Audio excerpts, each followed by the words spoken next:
In this video, I want to show you how to edit templates that you bring in from the template library.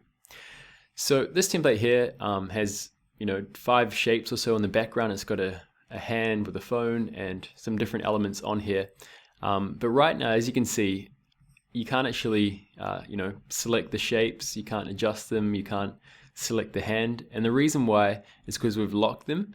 And the reason why you can't see it right now on the timeline is because they've been hidden. Okay, and we do this to make it more simple for you to edit them. Elements that have animations and that don't really need to be changed, we basically lock them. But if you do want to see them and change them, you can often click on this icon and you'll see the hidden layers. Okay, so currently, you've got the shapes locked. So if I unlock the shapes right now and I double click on them, I can go in here and I can make changes. I could change up the colors. Let's say I'll make this one white, for example, something like that. Then I could go back out of here into the main project. You can see it's been instantly updated like that. Okay. Also for this this hand, I can go through and change the video. So if I just select the video here and click on replace, I can go and grab a different video. Let's say, for example, this one here.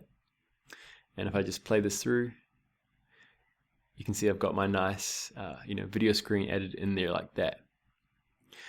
Now another thing that you can do, for example, if your video is longer than the one that was previously, or you wanted to resize and make the video longer, so what you could do is just drag out these text layers and make them the same length as that video, like so.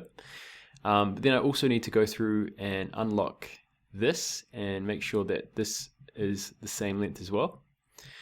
And I'll go through also with the audio. I'll probably make it the same length, and I'm going to unlock the hand, make it the same length. Now with these shapes, because they're in a group, we need to go into the group, and often by default you'll see like just the layers here like this. Okay, so you can see the shapes, but you can't see the actual other elements on the timeline.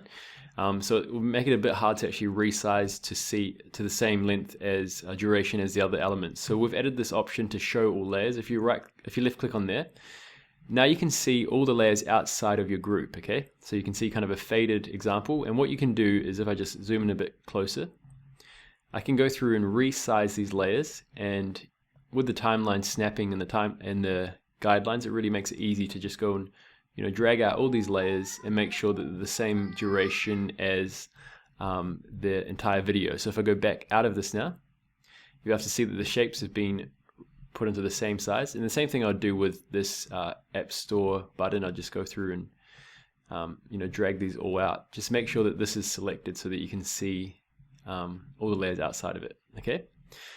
So if I go back over here, now you can see that everything's been updated and made the same duration as the video. I could go through and collapse all these like so.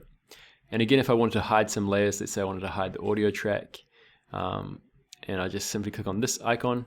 Now there's only 4 tracks on the timeline, but everything's visible on the actual video.